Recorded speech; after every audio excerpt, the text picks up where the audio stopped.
Hujan tidak pernah berhenti di Amazon. Bukan hujan biasa, melainkan hujan yang seolah-olah langit sendiri sedang menangis untuk semua dosa yang pernah dilakukan manusia di bawahnya. Hujan yang menghantam kanopi pohon setinggi 50 meter, menetes melalui berlapis-lapis daun, dan jatuh ke tanah lumpur yang sudah kenyang dengan air. Hujan yang membuat sungai-sungai kecil berubah menjadi monster coklat yang mengalir deras, yang membuat suara apapun tenggelam dalam gemuruhnya, yang membuat dunia terasa seperti hanya terdiri dari warna hijau, coklat, dan abu-abu. Disinilah, di jantung hutan terbesar di dunia, sesuatu yang mengerikan sedang terjadi, dan tidak ada yang tahu. Tidak ada yang tahu kecuali sekelompok kecil pria bersenjata yang bergerak seperti bayangan di antara pepohonan raksasa. Mereka tidak berbicara. Mereka hampir tidak bernapas. Wajah mereka ditutupi cat kamuflase hijau dan hitam sehingga bahkan pada jarak 3 meter, mereka nyaris tidak terlihat. Mata mereka, satu-satunya bagian dari tubuh mereka yang hidup, yang terbakar dengan sesuatu yang lebih dalam dari sekedar kewaspadaan, memindai setiap sudut hutan dengan intensitas yang membuat bulu kuduk berdiri. Mereka adalah Satuan 88, unit kontraterorisme paling rahasia yang pernah ada di Amerika Latin. Dan mereka datang untuk membalas dendam. Letnan Kolonel Rafael El Toro Mendoza berdiri di depan peta besar yang tergantung di dinding ruang briefing. Usianya 42 tahun, dengan tubuh yang masih sekeras batu granit meski sudah 20 tahun bertugas. Rahangnya kotak, matanya gelap seperti batu obsidian, dan ada bekas luka memanjang dari sudut mata kirinya hingga ke tulang pipi. Kenang-kenangan dari operasi di kota Meksiko 12 tahun lalu yang tidak pernah mau dia ceritakan. Di depannya duduk 7 orang. 7 orang terbaik yang pernah dia pimpin. "Gentlemen," katanya, suaranya rendah tapi memiliki berat yang membuat semua orang di ruangan itu langsung fokus. 3 hari lalu, sesuatu terjadi di sektor Delta 9, koordinat ini, dia mengetuk titik merah di peta, jauh masuk ke wilayah Brazil, di mana Amazon bertemu dengan perbatasan Peru dan Kolombia, di segitiga yang oleh para pejabat intelijen disebut sebagai La Zona Muerta, zona kematian. Tim Alpha kita, 8 orang, masuk untuk misi pengintaian rutin, monitoring aktivitas kartel. Mereka seharusnya keluar 48 jam kemudian. Henning, mereka tidak pernah keluar. Tidak ada yang bergerak di ruangan itu, tidak ada yang bersuara, karena semua orang di ruangan itu tahu siapa tim Alpha. Mereka bukan sekadar rekan kerja, mereka adalah saudara. Sersan Mayor Diego Phantom Vargas, yang duduk di pojok kiri dengan lengan bertato penuh, mengepalkan tangannya di bawah meja. Kapten Lucia La Tigresa Reyes, satu-satunya perempuan dalam tim, dengan rambut hitam dipotong pendek dan mata yang bisa membuat pria 2 kali ukurannya gemetar, menatap titik merah di peta dengan ekspresi yang tidak terbaca. Kopral Mateo Ghost Ruiz, yang masih 26 tahun dan merupakan anggota termuda Satuan 88, menggigit bibir bawahnya. Sinyal GPS mereka hilang di sini. Mendoza menunjuk titik lain, sekitar 30 km dari titik masuk, pada jam 3.14 pagi, hari kedua. Satu persatu, dalam waktu 20 menit. 8 sinyal, padam satu persatu dengan interval sekitar 2,5 menit. Mereka dieksekusi, kata Vargas. Bukan pertanyaan, pernyataan. Mendoza tidak menyangkal. Kemungkinan besar. Tapi ada sesuatu yang lebih aneh. Dia mengambil tablet dan menampilkan gambar satelit. Intelijen kita berhasil menangkap transmisi radio terenkripsi dari area tersebut, 6 jam setelah sinyal terakhir padam. Dalam bahasa Rusia. Keheningan yang baru, berbeda kualitasnya. Rusia? Lucia angkat bicara. Mercenaries. PMC, perusahaan militer swasta. Nama kode yang kita kenal dari dosir lama, Kompania Folk, perusahaan serigala. Mendoza menatap satu persatu wajah di depannya. Mereka sudah aktif di Amazon sejak 8 bulan lalu. Kita tahu itu. Yang tidak kita tahu adalah kenapa mereka ada di sana, dan siapa yang membayar mereka. Sampai sekarang, tambah suara baru. Semua kepala berbalik ke arah pintu. Seorang pria masuk. 50-an, setelan abu-abu, kacamata tipis, rambut memutih di pelipis. Dia terlihat seperti akuntan. Tapi tidak ada seorang pun di ruangan itu yang tersenyum melihatnya, karena mereka tahu siapa dia. Direktur Armando Cruz, Kepala Divisi Intelijen Regional. Duduk, katanya sebelum ada yang sempat berdiri. Dia berjalan ke depan ruangan, mengambil alih tablet dari tangan Mendoza, dan menampilkan gambar baru. Foto udara sebuah instalasi di tengah hutan. Bangunan-bangunan tersembunyi di bawah kanopi buatan, jalur-jalur yang disamarkan, dan yang paling mencolok, sebuah landasan pacu kecil yang cukup untuk pesawat ringan. Namanya Operación Serpiente Negra, Operasi Ular Hitam. Kartel Los Diablos Blancos bekerja sama dengan kelompok separatis bersenjata Brazil dan difasilitasi oleh Kompania Volt untuk membangun sesuatu di sana. Dia menampilkan gambar berikutnya, foto laboratorium yang diambil dari drone pada ketinggian tinggi. Fasilitas produksi, skala industri, tapi bukan narkoba. Lalu apa? Tanya Phantom Vargas. Cruz menatapnya. Senjata kimia. Keesokan harinya, sebelum matahari terbit, Mateo, Ghost, Ruiz duduk sendirian di tepi landasan pacu yang sepi. Dia memegang foto lusuh yang sudutnya sudah mulai menguning.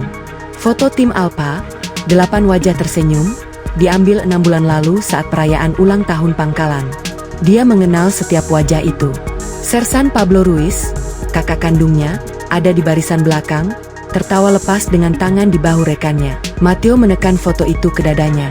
Dia bergabung dengan Satuan 88 3 tahun lalu, mengikuti jejak Pablo yang sudah lebih dulu masuk 5 tahun sebelumnya. Ibu mereka menangis saat keduanya resmi bertugas. Ayah mereka, seorang veteran perang Falklands yang sudah tua dan sakit-sakitan, berdiri tegak dan mengangguk dengan mata berkaca-kaca. Jaga satu sama lain, kata sang ayah, dan itu adalah satu-satunya kalimat yang dia ucapkan. Mateo tidak menjaga Pablo. Dia tidak ada di sana. Kamu tidak tidur lagi? Suara Lucia.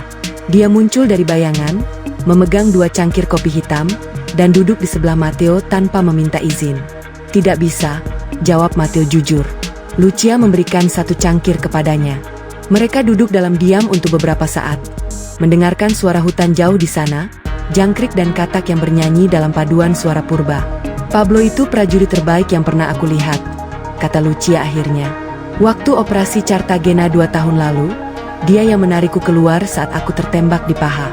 Sambil dia sendiri masih ditembaki dari 3 arah. Mateo menggenggak. Dia sudah mendengar cerita itu. Pablo yang menceritakannya, dengan nada merendah seolah-olah itu bukan hal besar. Aku akan masuk ke sana dan membawa dia pulang, kata Mateo. Atau setidaknya tahu apa yang terjadi padanya. Kita semua akan masuk, kata Lucia. Itu bukan misimu sendiri, Ghost. Itu misi kita semua. Mateo akhirnya menatapnya. Di mata Lucia, dia tidak melihat belas kasihan. Dia melihat sesuatu yang lebih keras dari itu, tekad yang sudah dibakar hingga menjadi baja murni. Mereka membunuh Pablo, kata Mateo pelan. Ya, jawab Lucia. Dan kita akan memastikan mereka menyesal. Ruang briefing dipenuhi ketegangan yang bisa dipotong dengan pisau. Mendoza berdiri di depan peta taktis terbaru, diperbarui dengan data drone terkini yang baru datang 2 jam lalu. Di sekeliling meja duduk 7 anggota tim yang akan memasuki Amazon besok dini hari. Letnan Kolonel Rafael El Toro Mendoza, Komandan. 20 tahun pengalaman. Veteran kota Meksiko, Panama, Kolombia. Spesialisasi, kepemimpinan taktis dan negosiasi krisis. Sersan Mayor Diego Phantom Vargas, wakil komandan dan ahli persenjataan berat. Tubuh seperti lemari besi dengan otak seperti komputer. Pernah menghancurkan sebuah jembatan sendirian menggunakan bahan peledak seadanya untuk menghentikan konvoi kartel. Kapten Lucia La Tigresa Reyes, intelijen dan infiltrasi. Berbicara 6 bahasa termasuk Rusia dan Mandarin. Mantan agen penyamaran yang pernah hidup selama 9 bulan di dalam organisasi teroris tanpa ketahuan. Letnan 2 Carlos, medik, Santos, dokter lapangan. Tangan paling tenang dalam tim bahkan di bawah tembakan. Pernah melakukan operasi darurat mengangkat peluru dari paru-paru rekannya menggunakan pisau lapangan dan cahaya senter. Sersan Julio Enif Herrera, ahli pertarungan jarak dekat dan penyusupan senyap. Tidak ada yang lebih tenang dan lebih mematikan dalam kegelapan. Kopral Enrique, Eagle, Fask, sniper dan pengamat. Akurasi luar biasa hingga jarak 1.800 meter. Sudah 3 kali meraih penghargaan sebagai penembak terbaik dalam kompetisi militer internasional. Kopral Mateo, Ghost, Ruiz, teknisi dan ahli elektronika. Bisa meretas sistem keamanan apapun dalam waktu kurang dari 10 menit. Juga, adik dari Pablo Ruiz, anggota tim Alpha yang hilang. Mendoza mulai. Misi ini diberi kode nama Operación Aguila Negra, Operasi Elang Hitam. Tujuan primer, menyusup ke fasilitas Operación Serpiente Negra di koordinat ini, mengidentifikasi dan jika mungkin menghancurkan fasilitas produksi senjata kimia mereka. Tujuan sekunder, mencari tahu nasib tim Alpha. Jika ada yang masih hidup, kita bawa keluar. Jika tidak, dia berhenti sejenak. Kita bawa pulang bukti, dan kita pastikan yang bertanggung jawab tidak pernah melakukan ini lagi. Berapa kekuatan musuh? Tanya Eagle Fast. Estimasi antara 80 hingga 120 personil. Campuran, anggota kartel Los Diablos Blancos, milisi separatis Brazil, dan yang paling berbahaya, antara 20 hingga 30 mercenaries Kompania Folk. 7 lawan 120, gumam Knif Herrera. Odds yang menyenangkan. Keunggulan kita bukan jumlah, kata Mendoza. Keunggulan kita adalah mereka tidak tahu kita datang. Kita masuk senyap, kita identifikasi, kita eksekusi misi, dan kita keluar sebelum mereka sadar apa yang terjadi. Dan jika kita ketahuan, tanya Medik Santos. Mendoza menatapnya langsung. Maka kita pastikan tidak ada yang tersisa untuk melaporkannya. Malam sebelum keberangkatan, setiap anggota tim melakukan ritual mereka masing-masing. Phantom Vargas menghabiskan 3 jam di gudang senjata, memeriksa setiap peluru, setiap magasin, setiap detonator dengan teliti obsesif yang sudah menjadi kebiasaannya sejak hari pertama bertugas. Tangannya bergerak cepat dan hafal, tapi pikirannya ada di tempat lain. Pada wajah Manuel Ortega, pemimpin tim Alpha, yang pernah menyelamatkan nyawanya di hutan Kolombia 4 tahun lalu. Kita impas, bro, kata Manuel waktu itu sambil tertawa. Vargas tidak pernah bisa membayar hutang nyawa itu. Dan sekarang mungkin tidak akan pernah bisa. Lucia Reyes duduk di mejanya, mendengarkan transmisi radio yang dicegat tim intelijen dari fasilitas target. Bruce ya. Dia menutup mata dan mendengarkan dengan penuh konsentrasi, menerjemahkan dalam kepalanya. Percakapan operasional, laporan rutin, jadwal patroli. Tapi di antara semua itu, satu kalimat yang membuat darahnya beku, tawanan terakhir sudah tidak berguna. Buang besok pagi. Tawanan. Ada yang masih hidup. Dia berlari ke kantor Mendoza. Mateo Ruiz duduk di kapel kecil pangkalan. Dia bukan orang yang religius. Tidak pernah sejak masa remajanya yang sulit di jalanan Bogota. Tapi malam ini dia duduk di bangku kayu yang keras itu, memandangi salib sederhana di dinding, dan berbicara dalam hati kepada seseorang yang tidak dia yakini mendengar. Pablo, aku tidak tahu kamu masih di sana atau tidak. Aku tidak tahu apakah aku akan menemukanmu atau hanya menemukan tempat kamu terakhir berdiri. Tapi aku datang. Apapun yang terjadi, aku datang. Dan aku tidak akan pulang tanpa jawaban. Suara pintu kapel terbuka. Mendoza masuk, duduk di sebelahnya tanpa berkata apa-apa untuk beberapa saat. Lucia menemukan sesuatu, kata Mendoza akhirnya. Mungkin ada yang masih hidup di sana. Mateo menyetap matanya. Sesuatu di dadanya, yang sudah terkunci rapat selama 6 hari terakhir, sedikit bergerak. Kita pergi sekarang? Tanyanya. 4 jam lagi. Tapi ada yang perlu aku tanyakan lebih dulu. Mendoza menatapnya. Kamu bisa tetap profesional di sana? Karena jika Pablo ada di sana, hidup atau tidak, aku perlu tahu kepalamu tetap dingin. Mateo membuka mata, menatap balik komandannya. Saya tidak masuk untuk membalas dendam, Kolonel, katanya pelan. Saya masuk untuk menyelesaikan misi. Tapi jika keduanya kebetulan terjadi bersamaan. Mendoza mengenggak, tidak berkata apa-apa lagi. Pukul 2.30 dini hari. Langit tanpa bintang. Helikopter Black Hawk terbang rendah, di bawah radar, menyusuri lekukan sungai Amazon yang gelap seperti ular raksasa yang tidur. Tanpa lampu. Hanya instrumen dan kacamata night vision yang menjadi pemandu. Di dalam kabin yang gelap dan bergetar, 7 pria dan wanita duduk dalam diam. Setiap orang membawa beban masing-masing, perlengkapan tempur 30 kg, senjata, amunisi, peralatan medis, detonator, dan laptop taktis milik Mateo yang sudah diprogram dengan semua data yang mereka punya tentang target. 15 menit, kata pilot melalui headset. Mendoza berdiri meski kabin bergetar. Dia menatap timnya satu persatu dalam cahaya merah temaram yang membuat wajah mereka terlihat seperti hantu. Kita masuk untuk mereka, katanya. Kalimat pendek. Tidak perlu panjang.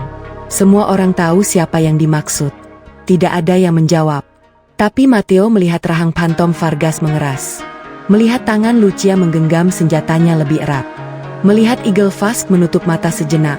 Berdoa, mungkin, atau mungkin sekadar mempersiapkan diri. 8 menit, kata pilot. Hutan di bawah mereka terlihat seperti lautan hitam tanpa batas.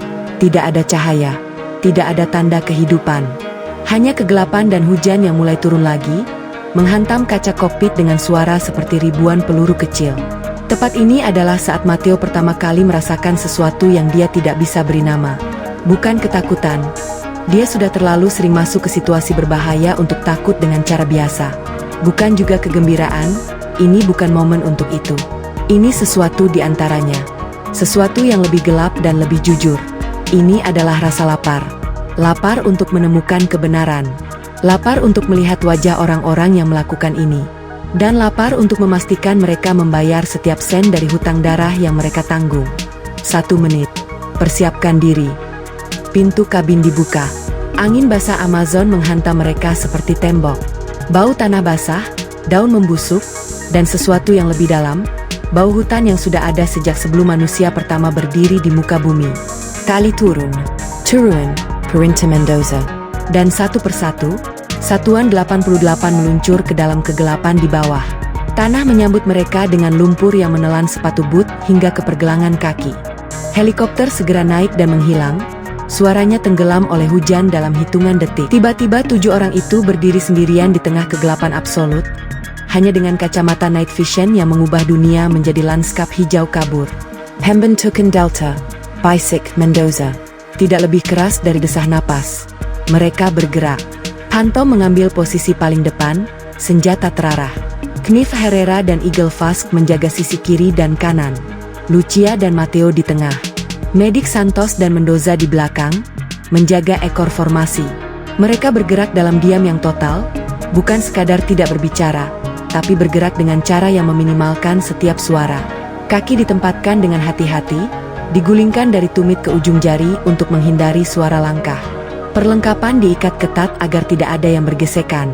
Napas dikontrol, dihembuskan perlahan melalui hidung. Hutan Amazon di malam hari adalah makhluk tersendiri. Suaranya, jangkrik, katak pohon, burung malam yang aneh, serangga yang tidak bernama, menciptakan kebisingan latar yang konstan dan mengoverwhelming. Tapi di balik kebisingan itulah para prajurit yang terlatih mendengarkan. Karena ketika suara itu tiba-tiba berhenti di satu titik tertentu, itu artinya ada sesuatu yang mengganggu hewan-hewan di sana. Ada pergerakan yang tidak seharusnya ada. Pada menit ke-47, Phantom mengangkat tangan. Semua orang berhenti. Membeku. Phantom menunjuk ke arah kiri. 2 jari, 2 orang. 200 meter. Matteo mengaktif sensor thermalnya. Di layar kecil pada pergelangan tangannya, 2 titik panas bergerak di antara pohon. Patroli. Bergerak lambat. Tidak terburu-buru, tidak curiga. Belum. Mendoza memberi isyarat tangan. Knife Herrera mengangguk dan menghilang ke kiri seperti asap. 30 detik kemudian, 2 titik panas berhenti bergerak. Kemudian, satu persatu, padam. Knife muncul kembali dari bayangan, pisaunya sudah kembali di sarungnya. Dia mengangkat 2 jari, beres. Mereka melanjutkan pergerakan. Pada jam ketiga, mereka menemukan sesuatu yang tidak ada dalam briefing.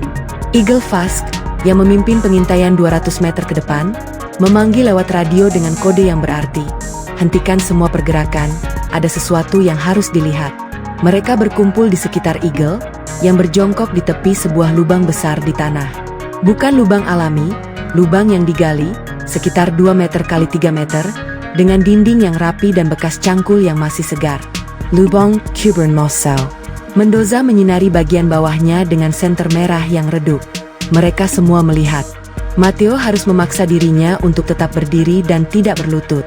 Ada seragam di sana. Seragam yang dia kenal, pola kamuflase khusus Satuan 88, yang tidak ada di tempat lain di dunia. Robek, berlumpur, dan bernoda gelap. Tapi masih cukup jelas untuk dikenali.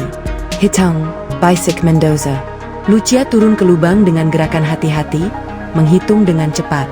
5 set seragam, katanya naik kembali. Suaranya datar, dia menarik dirinya ke mode profesional dengan paksa. 5. Tim Alpha 8 orang, gumam Phantom. Kalimat yang tidak perlu diselesaikan. 5 di sini, 3 entah di mana. Ada Kono, Tonya Matteo. Suaranya sendiri terdengar asing di telinganya. Terlalu tenang. Terlalu terpisah dari perasaannya. Ada. Lucia menyerahkan beberapa lencana identifikasi yang sudah berlumpur ke tangannya. Matteo membersihkannya satu persatu. Manuel Ortega, Roberto Fuentes, Ana Castillo, Sergio Blanco, Javier Mora. 5 nama, 5 orang yang sudah dia kenal. 5 orang yang pernah makan di meja yang sama, tertawa di bar yang sama, berlatih di lapangan yang sama. Pablo tidak ada di antara mereka. Matteo tidak yakin apakah ini berita baik atau buruk. 3 lagi belum ditemukan, kata Mendoza pelan. Termasuk kemungkinan tawanan yang Lucia dengar dalam transmisi.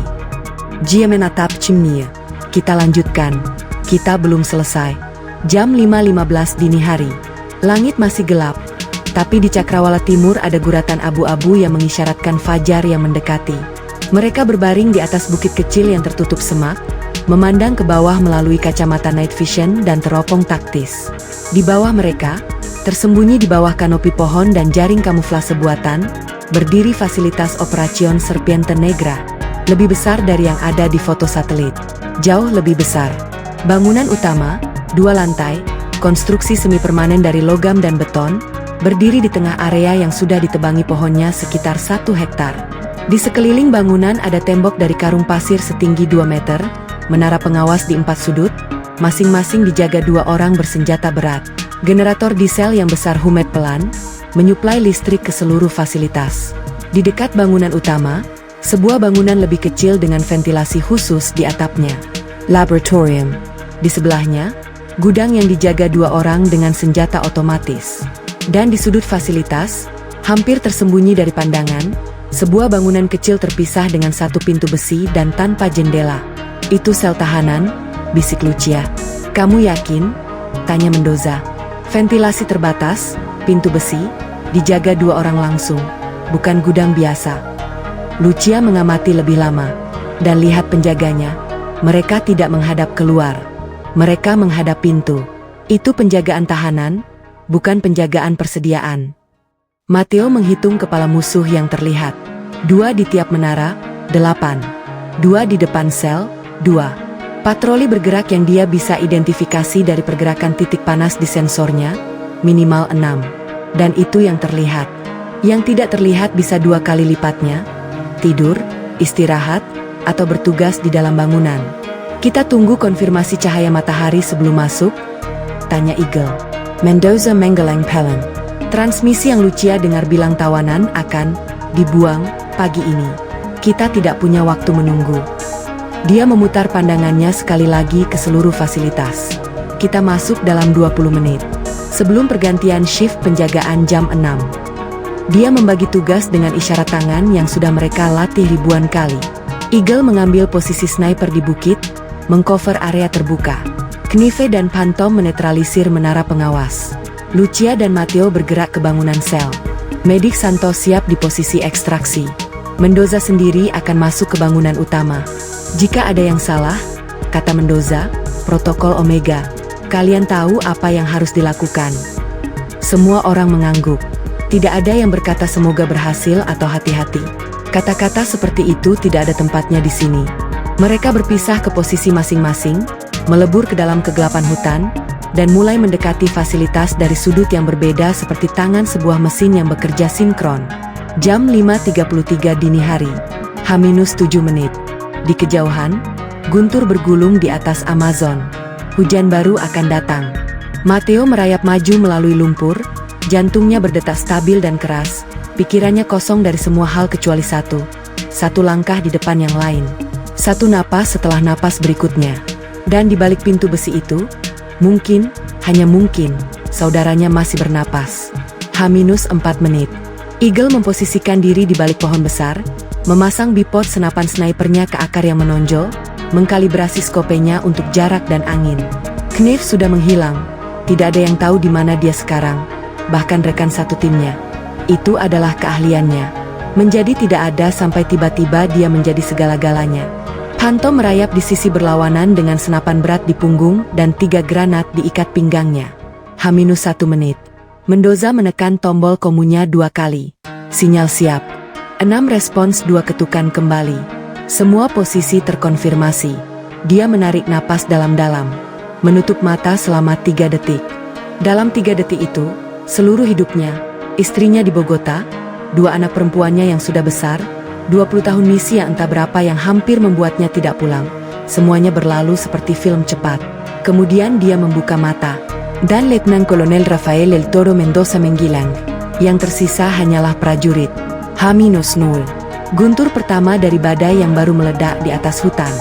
Dan di bawahnya, dalam kegelapan yang sudah mulai pecah, 7 bayangan mulai bergerak.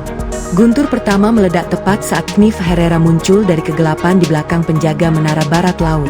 Tangan kirinya menutup mulut. Tangan kanannya bergerak 1 kali, cepat dan tepat.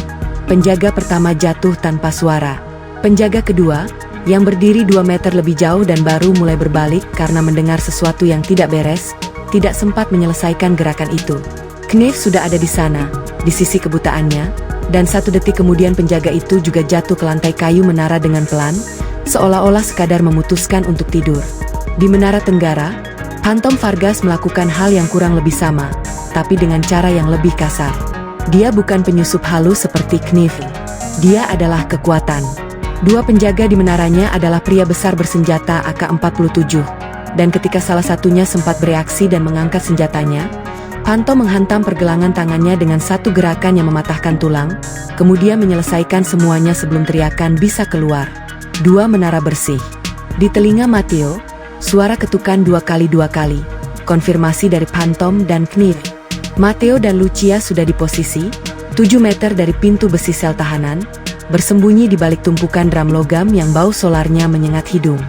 2 penjaga di depan pintu. Keduanya berdiri tegak, senjata di tangan, tapi postur mereka sedikit kendur, tanda orang yang sudah terlalu lama berjaga dan mulai mengantuk. Salah satunya menyalakan rokok. Cahaya kecil oranye dari rokok itu berkedip dalam kegelapan seperti kunang-kunang. Lucia menyentuh lengan Matteo. Isyarat, aku ambil kiri, kamu kanan. Matteo mengenggak. Mereka menunggu. 3 detik. 5 detik. Penjaga yang merokok menghembuskan asap ke udara lembab. 7 detik. Kemudian, dari arah bangunan utama, terdengar suara, Mendoza yang sudah menetralisir 2 orang di pintu masuk utama dan sekarang masuk ke dalam. Bukan suara keras, hanya suara pintu besi yang bergesekan dengan rangkanya, tapi cukup untuk membuat kepala kedua penjaga sel berbalik sejenak ke arah sana. Sejenak itu cukup. Lucia dan Matteo bergerak. Tidak ada yang cantik dalam apa yang terjadi dalam 3 detik berikutnya. Tapi hasilnya bersih. Kedua penjaga di tanah, tidak sadar, tangan sudah diikat dengan cepat menggunakan zip tie yang Matteo keluarkan dari sakunya. Matteo berdiri di depan pintu besi. Kuncinya, gembok besar dari baja, model lama. Dia mengeluarkan alat kecil dari sakunya dan bekerja di lubang kunci. Tangannya stable. Detak jantungnya justru melambat, bukan mempercepat, seperti yang selalu terjadi padanya saat tekanan memuncak, seolah-olah tubuhnya memiliki sistem kebalikan dari kebanyakan orang. Delapan detik. Gembok terbuka. Lucia mendorong pintu. Bau yang keluar dari dalam membuat keduanya menahan napas. Bau yang tidak perlu dijelaskan tapi yang langsung memberitahu mereka bahwa orang-orang yang ada di dalam sudah berada di sana dalam kondisi sangat buruk untuk waktu yang sangat lama. Gelap total di dalam. Matteo menyalakan senter taktis merah yang terpasang di senapannya. Ada 3 orang di dalam. 3, bukan 1. Ketiganya terikat di kursi logam yang dilas ke lantai, tangan di belakang, kaki diikat, kepala menunduk dalam posisi orang yang sudah menyerah pada kelelahan. Pakaian mereka compang-camping. Bahkan dalam cahaya merah yang redup, Matteo bisa melihat luka-luka di kulit yang terekspos, memar, goresan, dan yang lebih buruk. Lucia sudah bergerak ke orang pertama, memeriksa nadi, mengangkat kepala dengan hati-hati. Hidup, bisiknya, tapi lemah. Orang kedua, sama. Matteo berdiri di depan orang ketiga. Dia mengangkat kepala itu dengan tangan gemetar yang dia sembunyikan dengan memperketat pegangannya. Dan cahaya merah jatuh pada wajah itu. Matteo tidak bersuara. Tapi sesuatu di dalam dadanya, sesuatu yang sudah terkunci dan ditekan selama 6 hari terakhir, secara diam-diam meledak seperti bendungan yang akhirnya tidak mampu lagi menahan air. Pablo. Wajahnya bengkak. Satu matanya menutup karena memar yang sudah menghitam. Vibernya peka-peka. Tapi hidungnya masih naik turun. Paru-parunya masih bekerja. Jantungnya masih berdetak. Dia hidup. Pablo. Mateo mengucapkan nama itu hampir tanpa suara. Mata yang tidak lebam itu membuka sedikit. Berjuang untuk fokus. Dan ketika akhirnya fokus itu datang, ketika otak yang sudah terlalu lama dalam kegelapan akhirnya mengenali wajah di depannya, bibir pecah itu bergerak. Mateo. Suaranya seperti kertas yang diremuk. Hampir tidak ada. Mateo sudah mengeluarkan pisaunya, memotong ikatan pergelangan tangan Pablo. Aku di sini, Pablo. Kamu bodoh sekali datang ke sini. Mateo menahan sesuatu di matanya. Ayah, aku tahu. Sementara Mateo dan Lucia bekerja di sel tahanan, Mendoza sudah masuk 15 meter ke dalam bangunan utama. Koridor sempit. Lampu neon yang berkelip-kelip. Dinding logam bercat abu-abu yang sudah mengupas. Lantai beton dengan genangan air dari kebocoran atap. Dia bergerak dengan punggung ke dinding, senapan di posisi siap, memindai setiap sudut sebelum dia melewatinya. Pintu pertama di kiri, terbuka. Ruang makan. Dua orang sedang makan dalam keheningan. Mereka berbalik saat Mendoza muncul di ambang pintu, dan ekspresi di wajah mereka sempat membuat Mendoza melihat sesuatu yang hampir dia kasihani. Kebingungan murni, ketidakmampuan otak untuk memproses sesuatu yang tidak seharusnya mungkin terjadi. Bagaimana mungkin ada orang masuk ke sini? Ini tidak mungkin. Dua ketukan popor senapan. Cepat dan efisien. Keduanya di meja. Mendoza lanjut. Pintu kedua di kanan, terkunci. Dia menempelkan telinganya ke pintu logam tipis itu. Suara, paling tidak 5 orang, berbicara dalam campuran bahasa Spanyol dan Rusia. Tawa, sesekali. Orang-orang yang sedang istirahat, merasa aman. Dia melanjutkan. Bukan saatnya untuk pintu itu? Belum. Koridor membelok ke kiri, dan Mendoza hampir berjalan ke dalam dua orang yang muncul dari sudut itu. Reaksi ketiganya hampir simultan. Dua pria berseragam hitam, Mercenarius Compania Folk, terlihat dari patch di lengan mereka, tangan keduanya bergerak ke senjata. Tangan Mendoza lebih cepat. Tapi bukan cukup cepat untuk mencegah salah satu dari mereka mengeluarkan suara. Bukan teriakan, hanya sebuah keras yang bisa terdengar 3 pintu jauh. Di radio Mendoza, suara Eagle dari posisi snipernya, pergerakan di bangunan utama. 2 orang di jendela selatan baru berdiri. Mendoza mengucapkan 2 kata ke radio, percepat misi. Yang terjadi selanjutnya berlangsung dalam waktu 4 menit 30 detik. Kelak, ketika Lucia menulis laporan operasional resminya, yang akan diklasifikasikan sebagai rahasia negara selama 20 tahun, dia akan menggambarkan 4 menit 30 detik ini sebagai periode eskalasi cepat yang memaksa seluruh tim meninggalkan protokol senyap dan beralih ke modus tempur terbuka. Terjemahannya dalam bahasa manusia biasa, semuanya meledak sekaligus. Dimulai dengan alarm. Di dalam bangunan utama, Rafael Mendoza menemukan apa yang dia cari, dan lebih dari yang dia harapkan. Laboratorium ada di ujung koridor bawah, di ruangan yang suhu udaranya terasa berbeda dari koridor. Lebih dingin, lebih steril, dengan sistem ventilasi yang berdengung pelan. Pintu gandanya terbuat dari kaca tebal berlapis keamanan, dan melaluinya Mendoza bisa melihat peralatan laboratorium yang tidak murah, peralatan untuk sintesis kimia skala besar, tangki penyimpanan bertekanan, sistem ventilasi darurat yang canggih, dan di rak-rak panjang di dinding, wadah-wadah kaca silinder berisi cairan bening yang tampak tidak berbahaya. Tidak berbahaya sampai kamu tahu isinya. Di belakang Mendoza, suara langkah. Dia berbalik. Pria yang berdiri di ujung koridor bukan bagian dari kartel. Bukan anggota milisi. Bukan bahkan mercenari biasa. Pria ini memakai jas laboratorium di atas seragam militer. Usianya 50-an, rambut dan janggut memutih, kacamata tebal. Ekspresi wajahnya bukan ketakutan, melainkan kalkulasi dingin, seperti orang yang sedang mengevaluasi variabel dalam persamaan. Dan di tangannya, sebuah Deadman S-Switch, alat pemicu yang jika tangannya melepas tombol, akan mengirim sinyal ke seluruh fasilitas. Letnan Kolonel Mendoza, kata pria itu dalam bahasa Spanyol dengan aksen Eropa Timur yang kental. Saya sudah menduga seseorang seperti Anda akan datang. Hanya tidak secepat ini. Siapa kamu? Tanya Mendoza, senjata terarah tapi tidak menembak. Nama saya tidak penting.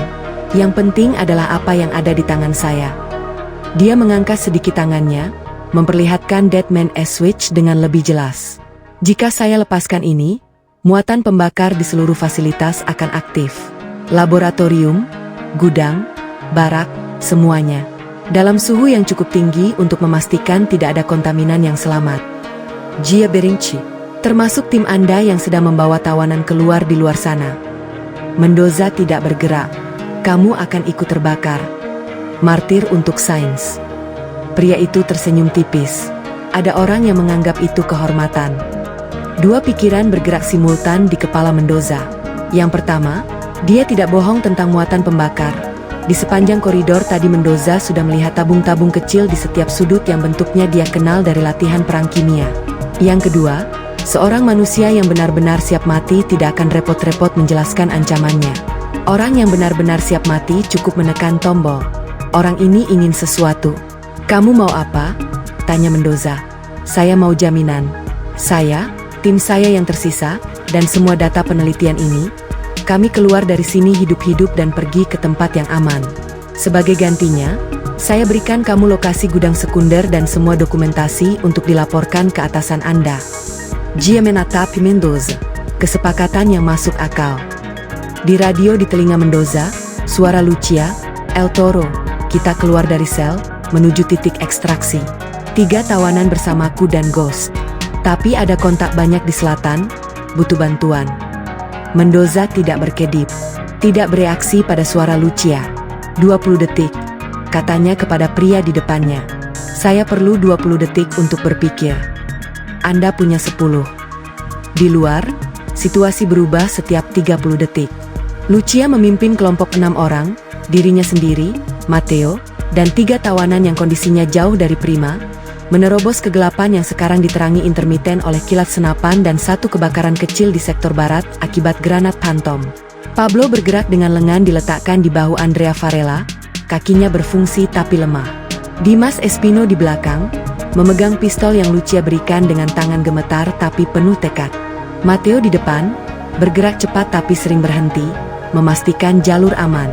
50 meter lagi ke batas pohon. Teriaknya ke belakang, bukan bisikan lagi, tidak ada gunanya senyap sekarang. Dari kiri, 3 orang muncul dari balik bangunan gudang. Seragam kartel, senjata terarah. Lucia melihat mereka sepersekian detik sebelum mereka melihat kelompoknya. 3 tembakan. Cepat, terkontrol. 3 orang di tanah. Jalan terus, perintah Lucia. Tapi dari kanan, lebih banyak lagi. 5 atau 6, berlari dari arah barat. Dan di atas kepala mereka, dari bukit, senapan Eagle berbicara dengan ritme metodis yang terasa seperti dewa yang memutuskan siapa yang boleh lewat dan siapa yang tidak. 1 musuh jatuh. 2, tapi yang lain terus datang, dan Eagle hanya 1 orang. Butuh bantuan di jalur selatan, suara Lucia di radio. Dari arah menara barat, jawaban yang tidak diharapkan. Ini Phantom, aku datang. Dan kemudian suara ledakan yang keras dari arah menara barat laut. Phantom Vargas melompat dari ketinggian 4 meter dan mendarat dengan teknik berguling yang menyelamatkan lututnya, bangkit dengan senapan mesin di tangan, dan langsung membuka tembakan ke arah kelompok yang mengejar Lucia. Phantom berteriak sesuatu dalam bahasa Spanyol yang terlalu kotor untuk dicatat dalam laporan resmi, dan melompati drum bahan bakar, melanjutkan tembakan. Tembakan ke arah kelompok Lucia berhenti. Matteo menoleh ke belakang. Phantom berdiri di tengah-tengah area terbuka seperti orang yang lupa bahwa peluru itu nyata, menembak ke kiri dan kanan dengan intensitas yang nyaris tidak masuk akal. Jangan lihat aku, lari, teriak Phantom. Mereka lari. Kembali ke koridor di bangunan utama. 7 detik sudah berlalu dari 10 detik yang diberikan ilmuwan itu. Tapi Mendoza tidak menggunakan waktu itu untuk berpikir. Dia menggunakannya untuk mengamati. Tangan kiri pria itu, yang tidak memegang Deadman S-Switch, bergerak sedikit ke sisi tubuhnya. Sebuah gerakan kecil, hampir tidak ada. Tapi Mendoza adalah orang yang menghabiskan 20 tahun hidupnya dengan mempelajari cara orang berbohong, cara orang bersiap untuk bertarung, cara orang menyembunyikan sesuatu. Ada pistol di holster di bawah jas laboratorium itu. Dan pria itu bukan martir. Mendoza yakin sekarang. Ini adalah orang yang sudah melakukan kalkulasi dan menyimpulkan bahwa ancaman adalah cara terbaik untuk keluar dari situasi ini hidup-hidup. Deadman S-Switch itu mungkin nyata, Tapi orang ini tidak berniat mati hari ini. Mendoza menurunkan senjatanya sedikit. Bukan sepenuhnya, tapi cukup untuk terlihat seperti konsesi. Baik, katanya. Kesepakatan. Pria itu sedikit rileks. Bahannya turun setengah sentimeter. Itu yang Mendoza tunggu. Gerakan Mendoza berlangsung dalam sepersekian detik. Melangkah ke samping dari garis bidik. Tangan kirinya menangkap pergelangan tangan yang memegang Deadman S-Switch dan menekan tombol itu dari luar, sementara tangan kanannya mendorong pria itu ke dinding dengan tenaga yang cukup untuk membuat nafasnya keluar semua sekaligus. Deadman Switch tidak boldau paskan. Mendoza tidak melepaskannya. Dia menekannya dengan jarinya sendiri, mengambil alih. Pria itu terengah-engah, mencoba meraih pistol di holsternya, tapi Mendoza sudah lebih cepat, mencabut pistol itu dan melemparnya jauh ke koridor. Anda bilang mau kesepakatan, kata pria itu dengan napas terputus. Saya bilang baik, koreksi Mendoza. Saya tidak bilang kesepakatan apa. Dia menekan pria itu ke dinding, menaruh moncong senapannya di bawah dagu. Sekarang kamu akan memberitahukan saya kode mematikan untuk sistem pembakar itu. Dan kamu akan melakukannya dalam waktu 10 detik. Anda tidak akan? Sembelen. Henning. Delapan. Anda bluffing. 7. Pria itu menatap matanya. Dan dalam mata Mendoza yang gelap seperti batu obsidian itu, dia mencari tanda-tanda bluff. Kevin Bangen. Kemanusiaan yang akan menyelamatkannya. Tidak ada. Enom. Z4 Noviau. Lampu merah di panel berubah hijau. Di telinga Mendoza, El Toro, ini Eagle. Kamu perlu keluar dari sana. Sekarang, ada lebih banyak dari yang kita perkirakan. Berapa banyak? Banyak. Mendoza melihat ke laboratorium di balik kaca. Semua penelitian itu. Semua kemungkinan kematian yang terkandung dalam wadah-wadah kecil di rak itu. Dia membuat keputusan dalam 3 detik. Dia kembali ke panel, memasukkan kode lagi, tapi kali ini bukan untuk mematikan. Kali ini untuk sesuatu yang berbeda. Sesuatu yang dia pelajari dari membaca laporan teknis fasilitas kimia selama persiapan misi. Sistem ventilasi darurat. Bukan untuk membakar. Untuk membuang. Di bawah tekanan tinggi, semua material di laboratorium akan dikirim melalui pipa ke insinerator otomatis di bawah tanah. Dirancang untuk keadaan darurat kontaminasi, cara fasilitas menghabisi dirinya sendiri dengan aman tanpa membakar seluruh kompleks. Itu akan membutuhkan waktu, tapi itu akan menyelesaikan pekerjaan. Mendoza menekan tombol terakhir. Panel booked. Sistem aktif. 10 menit, kata display dalam bahasa Rusia. Mendoza tidak bisa membacanya, tapi dia mendengar bunyi pompa di bawah lantai mulai berputar. Dia berbalik. Pria ilmuwan itu masih di lantai, menatapnya. Kamu bisa berjalan? Tanya Mendoza. Pria itu terkejut oleh pertanyaan itu. Ja. Kalau begitu ikut aku, kamu adalah bukti hidup. Titik ekstraksi adalah sebuah area terbuka alami di tepi sungai kecil, 200 meter dari batas fasilitas. Cukup jauh untuk mendapat ruang udara bersih untuk helikopter. Cukup dekat untuk dijangkau dengan cepat. Lucia tiba pertama dengan kelompoknya. Dan saat dia keluar dari batas pohon terakhir, dia membolehkan dirinya mengembuskan napas yang sudah dia tahan sejak 15 menit terakhir.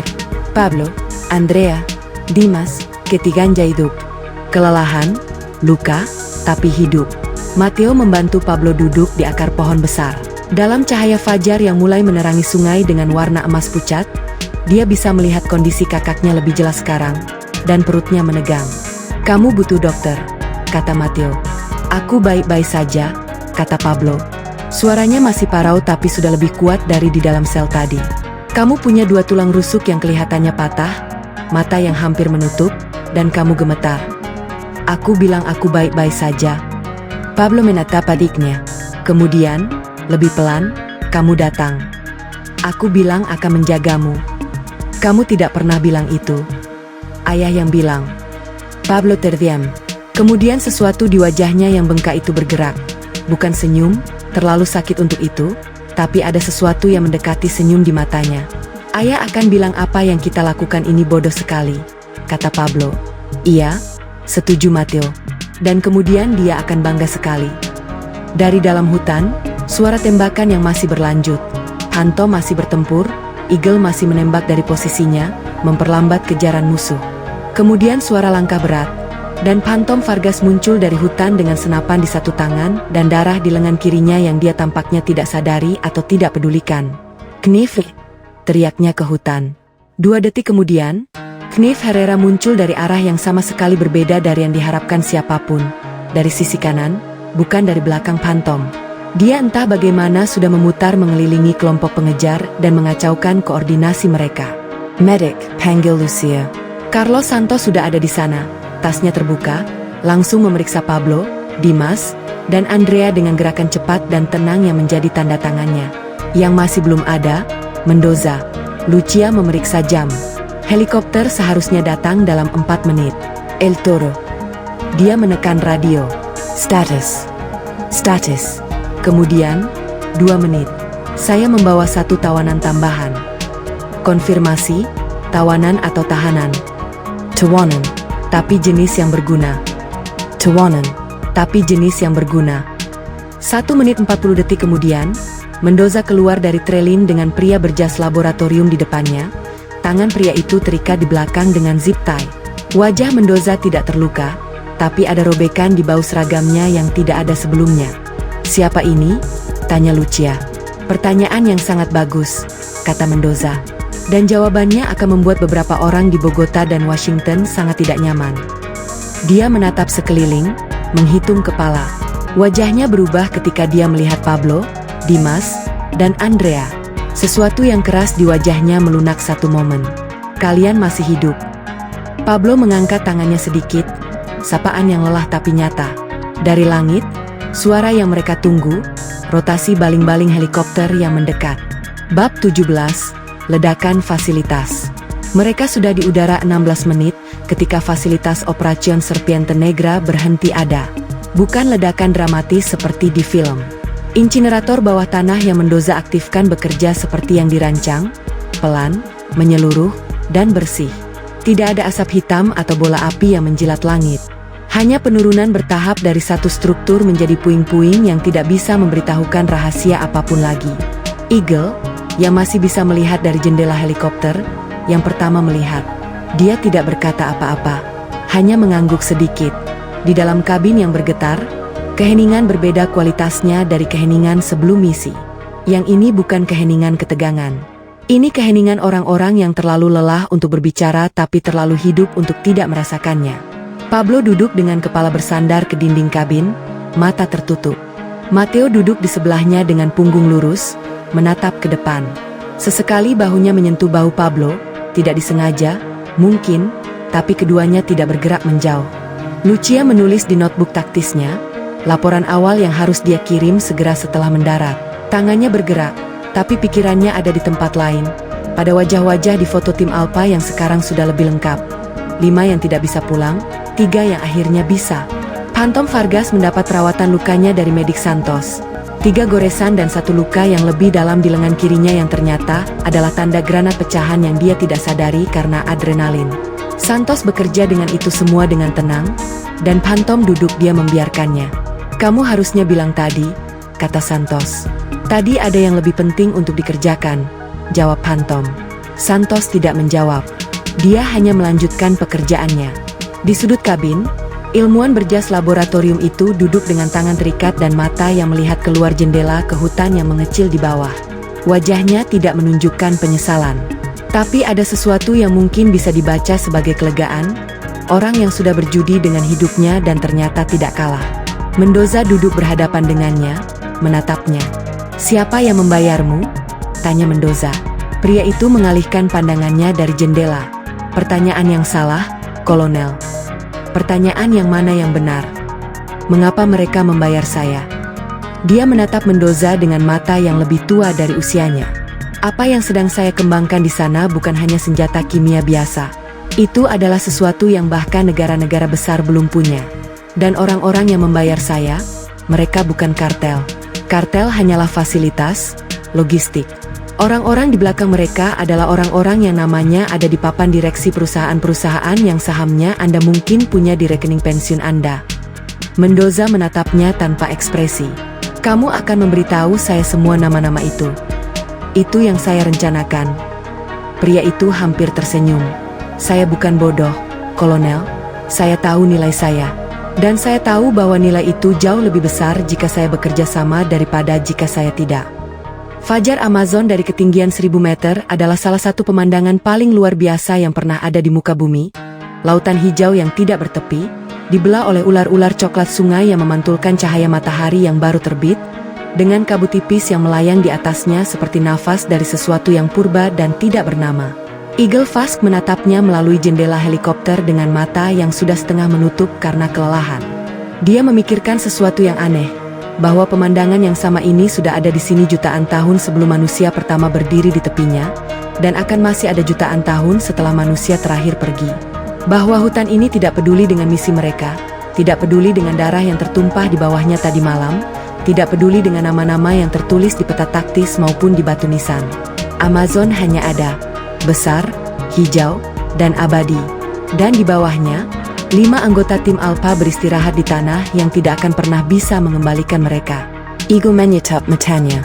Di sampingnya, Nif Herrera yang selalu diam itu mengucapkan sesuatu yang Eagle hampir tidak dengar di atas kebisingan mesin helikopter. Kita melakukannya dengan benar, kata Knif. Eagle membuka mata dan menatap rekannya. Nif jarang berbicara. Ketika dia berbicara, biasanya dia bermaksud tepat apa yang dikatakannya. Ya, kata Eagle. Kita melakukannya dengan benar. Pangkalan udara Santa Maria menyambut mereka dengan cahaya matahari pagi yang kuat dan tim medis yang sudah menunggu di tepi landasan. Ketika helikopter mendarat dan pintu terbuka, hal pertama yang Matteo dengar adalah suara yang pernah dia pikirkan mungkin tidak akan pernah dia dengar lagi dalam konteks ini. Nama panggilannya diucapkan oleh suara yang parau dan lemah tapi nyata. Ghost. Pablo berdiri di ambang pintu helikopter, membiarkan dirinya dibantu turun oleh tim medis. Matanya mencari adiknya di kerumunan kecil yang menyambut kedatangan mereka. Matteo ada di sana. Sudah ada di sana sebelum helikopter selesai mendarat, berdiri di luar batas aman, tapi tidak ada yang berani menyuruhnya mundur. Pablo turun. Kakinya masih lemah. Tim medis siap di kiri dan kanannya. Tapi dia melepaskan pegangan mereka untuk satu momen yang dia butuhkan, dan berjalan 3 langkah ke arah adiknya. 2 Ruis berdiri berhadapan di tengah landasan pacu yang berkilau oleh panas pagi. Tidak ada kata-kata yang cukup untuk momen ini. Tidak ada kata yang mampu menanggung beratnya 6 hari ketidaktahuan, kekhawatiran yang ditekan, dan rasa lapar yang Matteo bawa sejak misi dimulai. Jadi tidak ada kata-kata. Pablo menaruh tangannya di bawah adiknya. Matteo meletakkan tangannya di bawah kakaknya. Keduanya berdiri seperti itu selama beberapa detik.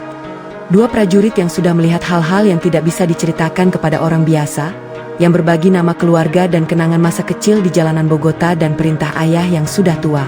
Jaga satu sama lain.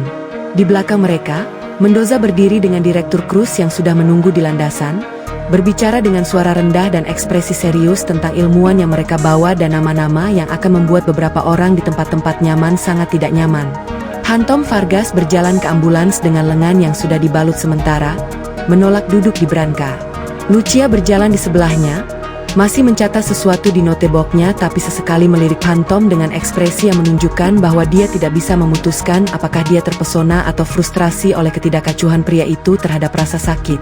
Eagle dan Knife berjalan berdampingan dalam keheningan yang sudah menjadi bahasa utama mereka. Medik Santos berjalan di dekat brankar yang membawa Andrea Varela dan Dimas Espino. Matanya tidak pernah lepas dari tanda-tanda vital mereka meski tangannya sendiri sudah gemetar karena kelelahan. 4 bulan setelah Operacion Aguila Negra, sebuah artikel pendek muncul di halaman 8 sebuah surat kabar kecil di Bogota. Artikel itu melaporkan bahwa seorang pejabat senior di perusahaan investasi internasional telah ditahan atas tuduhan pendanaan kegiatan ilegal di wilayah Amazon. Tidak ada detail. Tidak ada nama dari orang-orang yang menangkapnya. 2 minggu kemudian, 3 penangkapan serupa di 2 negara berbeda. Sama-sama di halaman belakang, sama-sama minim detail. Ilmuwan yang Mendoza bawa dari hutan, yang namanya tidak pernah muncul di laporan resmi manapun, sudah di tempat yang tidak diketahui siapapun kecuali 6 orang di pemerintahan, memberikan informasi yang akan mengubah beberapa keseimbangan kekuasaan di belakang layar dalam cara yang tidak akan pernah dilihat oleh publik. Di sebuah rumah sakit di Bogota, Pablo Ruiz menyelesaikan rehabilitasi minggu ke-8-nya. 2 tulang rusuk yang patah, 3 infeksi yang harus ditangani, dan 1 prosedur di matanya yang untungnya tidak menyebabkan kerusakan permanen. Dokternya bilang dalam sebulan dia sudah bisa berjalan normal. Dalam 3 bulan dia mungkin bisa kembali bertugas, jika semua berjalan baik. Matteo mengunjunginya setiap hari yang bisa dia lakukan di sela-sela pembekalan dan laporan pasca misi. Mereka tidak selalu berbicara. Kadang Matteo hanya duduk di kursi di sudut kamar, membaca atau memainkan handphone, sementara Pablo tidur atau menatap langit-langit. Kehadiran yang cukup. Kehadiran yang sudah lama cukup bagi keduanya. Di satu kunjungan, Pablo berkata, "Kamu perlu berhenti merasa bersalah, Matteo." Matteo tidak menjawab langsung. "Aku tidak salah meninggalkanmu sendirian di sana," kata Matteo akhirnya. "Kamu tidak meninggalkanku. Kita menjalankan misi yang berbeda." Pablo menatap langit-langit. "Dan kamu datang ketika aku butuh." Terlambat. Tapi datang. Pablo berbalik menatap adiknya. "Itu sudah cukup, Ghost. Itu sudah lebih dari cukup." Di sudut lain kota, di sebuah taman kecil yang sepi, Lucia Reyes duduk di bangku batu dan membaca ulang laporan yang sudah dia tulis, yang menjelaskan, sedetail mungkin, nama-nama 5 orang dari tim Alpha yang tidak bisa pulang. Manuel Ortega, Roberto Fuentes, Ana Castillo, Sergio Blanco, Javier Mora. 5 nama yang akan masuk ke daftar hitam di kantor pusat. 5 nama yang akan diukir di plakat kecil di koridor pangkalan yang tidak pernah dikunjungi tamu. Tapi Lucia tahu bahwa nama-nama itu tidak membutuhkan plakat. Nama-nama itu sudah terukir di tempat yang lebih permanen, di kepala dan dada setiap orang yang pernah makan, berlatih, dan berjuang bersama mereka. Di hutan Amazon yang jauh, hujan mulai turun lagi. Seperti biasa, seperti selalu. Hujan yang tidak berhenti, tidak peduli siapa yang ada di bawahnya, tidak peduli apa yang sudah terjadi atau akan terjadi. Hanya air yang jatuh dari langit ke tanah, memenuhi sungai, memberi makan pohon, dan membasuh segala sesuatu. Darah, abu, dan kenangan, ke bawah, ke dalam tanah, ke dalam bumi yang sudah menyimpan jutaan rahasia lebih dari yang pernah manusia bisa bayangkan. Dan di bawah kanopi yang tak bertepi itu, di antara pohon-pohon yang sudah berdiri sejak sebelum nama-nama mereka ada, 5 prajurit beristirahat, tidak dalam kekalahan, dalam keheningan yang layak mereka dapatkan. TAMAT